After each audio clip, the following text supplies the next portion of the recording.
বাংলাদেশে এমন কিছু জায়গা আছে যেগুলো শুধু চোখে দেখলেই মন ভরে না, সেগুলো অনুভব করতে হয়। আর ঠিক তেমনই একটি জায়গা হলো কাপ্তাই লেক। কাপ্তাই লেক বাংলাদেশের একমাত্র কৃত্রিম লেক। 1960 সালের দিকে কর্ণফুলী নদীর উপর কাপ্তাই বাঁধ নির্মাণের মাধ্যমে এই লেকের সৃষ্টি হয়। মূলত বিদ্যুৎ উৎপাদনের জন্য তৈরি হলেও সময়ের সাথে সাথে কাপ্তাই লেক হয়ে উঠেছে বাংলাদেশের অন্যতম সুন্দর ও জনপ্রিয় পর্যটন কেন্দ্র। আর এই কাপ্তাই লেককে ঘিরে উঠেছে পাহাড়ি এক শহর যার নাম রাঙামাটি। রাঙামাটি শুধু একটা শহর না, এটি শান্তির সৌন্দর্য আর প্রকৃতির এক অনন্য সংমিশ্রণ।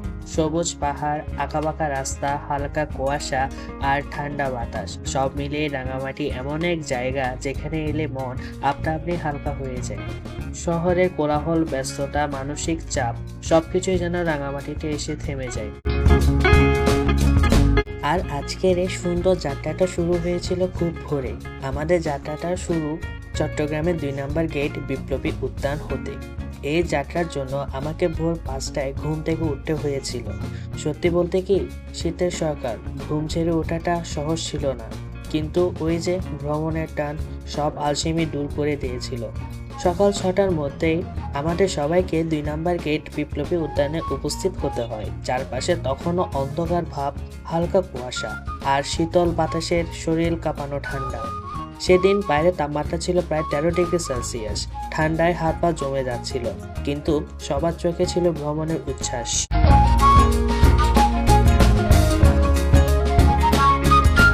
এই যাত্রায় আমরা ঘুরে দেখেছি রাঙামাটির বেশ কিছু দর্শনীয় স্থান।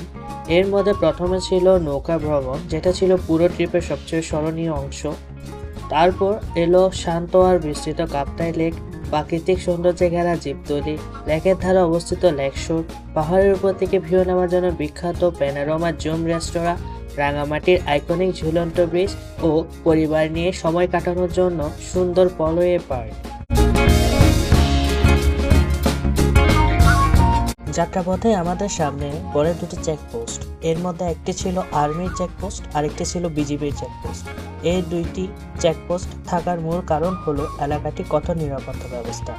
সবাইকে ভালোভাবে চেক করার পরই আমাদের সামনে এগিয়ে যেতে দেওয়া হয়। এরপর সময় স্বল্পতার কারণে আমরা প্যানোরামা জুম রেস্তোরাঁ এবং লেক শোর এই দুইটি জায়গায় সরাসরি যেতে পারিনি। তবে একটা ভালো ব্যাপার ছিল, আমাদের বাস প্যানোরামা জুম রেস্তোরাঁর পাশ দিয়ে গিয়েছিল। সেখান থেকে কিছুটা হলেও ওই জায়গার সৌন্দর্য চোখে পড়েছে। উঁচু পাহাড় আর তার নিচের লেকের দৃশ্য, দূর থেকেই জায়গাটা সত্যি অসাধারণ লেগেছিল।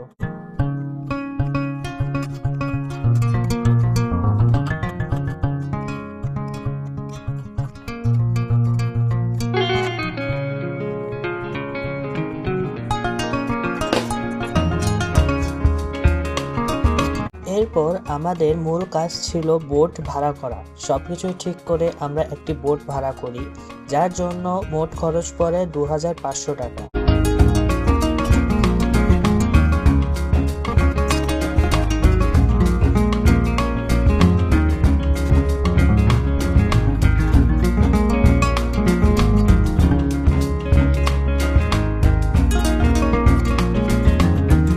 পার্বত্য চট্টগ্রাম এবং বাংলাদেশে চাকমারা অন্যতম প্রাচীন আদিবাসী জনগোষ্ঠী। তাদের জীবন খুবই সাধারণ, কিন্তু তাদের সংস্কৃতি এবং কাজের ভেতরে রয়েছে অসাধারণ শিল্পবোধ আর পরিশ্রমের ছাপ।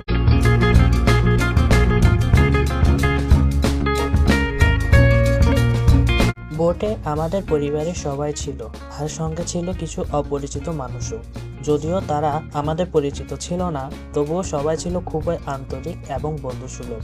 এই আন্তরিকতাই ভ্রমণটাকে আরো সুন্দর করে তুলেছিল। বোটে চড়ে আমরা প্রায় 2 ঘন্টা কাপ্তাই লেকের বুকে ভ্রমণ করেছি। ভ্রমণটি ছিল সত্যি খুবই আনন্দের। প্রায় 2 ঘন্টা বোট ভ্রমণের পর আমরা পৌঁছে যাই রাঙামাটির আইকনিক ঝুলন্ত ব্রিজে। এখানে এসে দেখি অনেক মানুষের সমাগম, দেশের বিভিন্ন জায়গা থেকে আসা পর্যটক আর সঙ্গে স্থানীয় মানুষ, সব মিলিয়ে জায়গাটা ছিল বেশ প্রাণবন্ত। একদিকে সবুজ পাহাড়, অন্যদিকে নীল লেকের জল, আর মাঝখানে এই ঝুলন্ত ব্রিজ। দৃশ্যটা সত্যি চোখ জুড়িয়ে যায়। এখানে দাঁড়িয়ে মনে হচ্ছিল পৃথিবী যেন তার সব সৌন্দর্য এক জায়গায় এনে রেখেছে। এই জায়গাটিতে যেটি আমার সবচেয়ে আকর্ষণীয় লেগেছে তা হলো অনেক স্থানীয় জাগমা নারী নিজেদের হাতে তৈরি নানান জিনিস বিক্রি করছেন, যেমন হাতের তৈরি চুড়ি, পুঁতির মালা, ঝুড়ি আর নানা ধরনের হস্তশিল্প। এছাড়াও কেউ কেউ আনারস বিক্রি করছিলেন, যেটা দেখতে যেমন আকর্ষণীয়, খেতে তেমনই সুস্বাদু।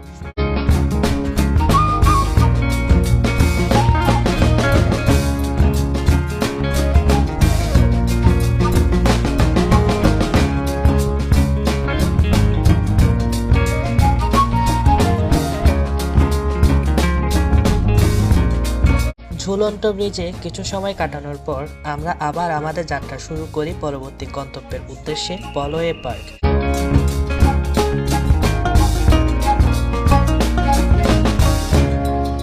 ঝুলন্ত ব্রিজের কোলাহল পেছনে ফেলে যখন আমরা পলোয়ে পার্কের দিকে এগোচ্ছিলাম, তখন মনে হচ্ছিল রাঙামাটি প্রতিটা জায়গায় নিজস্ব একটা গল্প নিয়ে দাঁড়িয়ে আছে।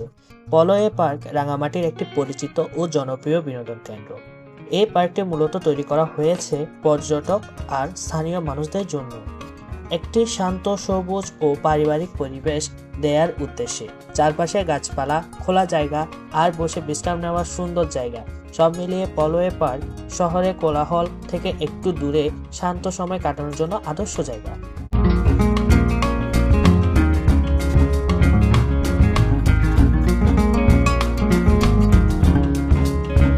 এই জায়গায় বিশেষ করে পরিবার নিয়ে আসলে এই পার্কে সময় কাটানো ও ভ্রমণকে আরো উপভোগ্য করে তোলা যায়।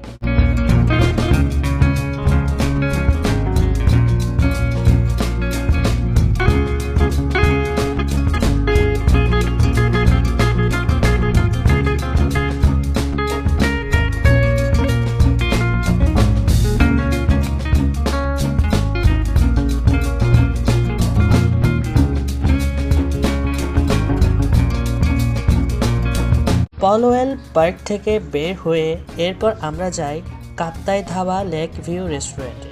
এই রেস্টুরেন্টের সবচেয়ে বড় আকর্ষণ হলো লেকের পাশে বসে খাওয়ার সুযোগ। খাবার খেতে খেতে সামনে কাপ্তাই লেকের শান্ত জলরাশি, এই অভিজ্ঞতা সত্যিই আলাদা। খাবারের কথা বলতে গেলে আমরা এখানে শুধু বিরিয়ানি খেয়েছি, আর সত্যি বলতে কি বিরিয়ানির স্বাদ ছিল দারুণ। চাল, মাংসের রান্না আর মশলার ব্যালেন্স, সবকিছুই মিলিয়ে ভ্রমণের ক্লান্তি যেন এক মুহূর্তে দূর হয়ে গেল। খাওয়া দাওয়া শেষ করে আমরা একটু ঘুরে দেখি রাঙামাটির সবজির বাজার। এই বাজারটা একদম আলাদা রকমের। এখানে পাহাড়ি এলাকা থেকে আসা তাজা শাকসবজি দেখা যায়, যেগুলো অনেকটাই প্রাকৃতিকভাবে চাষ করা। স্থানীয় মানুষজনের সহজ আচরণ, সবজির সতেজতা আর বাজারের নিজস্ব কোলাহল, সব মিলিয়ে এই জায়গাটাও রাঙামাটির জীবনধারার একটি বাস্তব ছবি তুলে ধরে।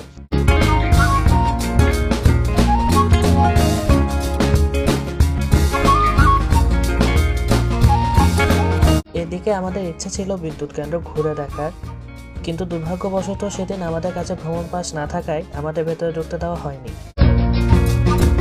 সবকিছু মিলিয়ে একটা ভরপুর দিনের ভ্রমণ শেষে বিকেল ঠিক 5টার দিকে আমরা বাসায় ফেরার উদ্দেশ্যে রওনা দিই। এই সময়টা ছিল একদিকে ক্লান্তির, অন্যদিকে অসংখ্য সুন্দর স্মৃতি। রাঙামাটি আর কাপ্তাই লেকের এই যাত্রা আমাদের মনে রেখে গেল শান্তি, প্রকৃতি আর মানুষের আন্তরিকতার অনেক সুন্দর মুহূর্ত। এভাবে শেষ হলো আমাদের আজকের ভ্রমণ।